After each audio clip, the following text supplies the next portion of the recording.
తెరుచుకున్న Srisailam project 3 గేట్లు సాగర్ జలాశయానికి మొదలైన భారీ వరద. శ్రీశైలం ప్రాజెక్టు పూర్తిగా నిండడంతో డ్యాం అధికారులు సోమవారం 3 రేడియల్ క్రెస్ట్ గేట్లను ఎత్తి దిగువ కృష్ణకు నీటిని విడుదల చేశారు.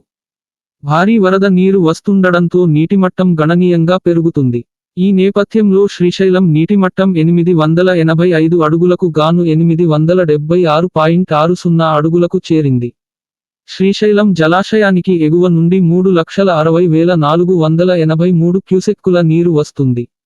శ్రీశైలం ప్రాజెక్ట్ క్రస్ట్ గేట్లు తెరవడం ద్వారా సాగరుకు వరద ప్రవాహం భారీగా పెరగనున్నది.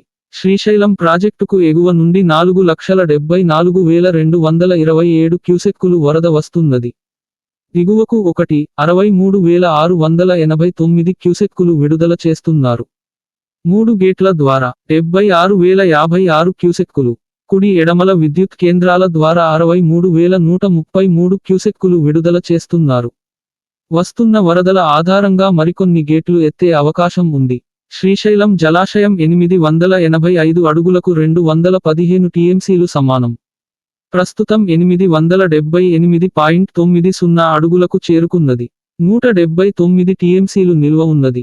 నాగార్జునసాగర్ జలాశయం నీటిమట్టం 590 అడుగులకు గాను 512.60 అడుగులుగా ఉన్నది.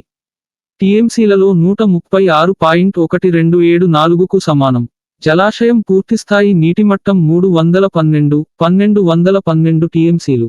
కుడికాలువ ద్వారా 5,944 క్యూసెక్కులు, ఎస్ఎల్బీసీ ద్వారా 800 క్యూసెక్కుల నీరు విడుదలవుతుంది. మొత్తం నీటి విడుదల 6,744 క్యూసెక్కులుగా ఉన్నది. సాగర్ జలాశయానికి 54,772 క్యూసెక్కుల నీరు వచ్చి చేరుతుంది.